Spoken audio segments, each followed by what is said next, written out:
इसके पीछे वजह क्या है? अब आपने देख लिया कहां कहां तनाव होता है और किस वजह से। इसके पीछे की रणनीति क्या हो सकती है चीन की? क्या ये उनकी सिर्फ विस्तारवादी सोच है या उनको भारत से वो थोड़े असुरक्षित महसूस करते हैं?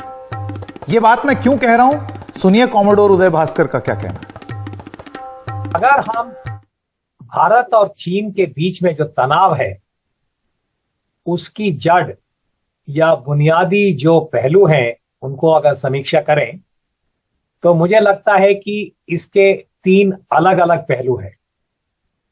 सबसे पहले चीन का जो कम्युनिस्ट पार्टी है सीसीपी, चेयरमैन माओ के जमाने से लेके आज तक जहां प्रेसिडेंट शी जिनपिंग है, मेरा व्यक्तिगत राय यह है कि भारत जो है एक लोकतांत्रिक देश होते हुए एक प्रकार का एग्जिस्टेंशियल थ्रेट है कम्युनिस्ट पार्टी ऑफ चाइना के लिए। यानी कि चाइना के जो राष्ट्रीय हित हैं, हम चीन जो देश है उसके बारे में बात नहीं कर रहे हैं।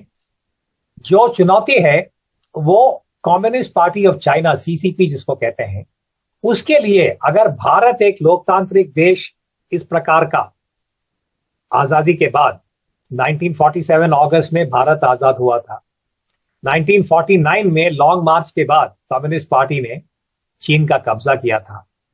तो जो उनका विचारधारा है, जो अथॉरिटेरियन रेजिम है, कम्युनिस्ट आइडियोलॉजी है, वो बिल्कुल भारत के लोकतांत्रिक और जो लिबरल वैल्यूज है, जो डेमोक्रेटिक वैल्यूज हैं, उनके खिलाफ है। तो अगर भारत की स्टेबिलिटी है, भारत की उन्नति है, प्रोग्रेस है, तो मैं कहूंगा कि ये एक एग्जिस्टेंशियल थ्रेट है। तो इसलिए चीन के अंदर एक प्रकार की इनसिक्योरिटी है वो काफी बढ़ जाता है। दूसरा पहलू है जहां तक क्षेत्रीय अखंडता की बात है, जब हम टेरिटोरियलिटी की बात करते हैं। आप देखिए भारत और चीन आजादी के बाद अपने अपने जो टेरिटरीज को कंसोलिडेट करने के लिए उन्होंने काफी प्रयास किया है और कुछ एक प्रकार से अधूरा रह गया है। भारत के संदर्भ में हम कह सकते हैं कि जम्मू कश्मीर का जो मसला है वो अभी तक जिस प्रकार से भारत चाहता है उसकी एक प्रकार से पन्ना जो है हम खत्म नहीं कर पाए हैं। चीन के तरफ से ताइवान एक बहुत बड़ा मुद्दा है। तिब्बत जो है उनके लिए बार बार एक प्रकार का इनसिक्योरिटी है।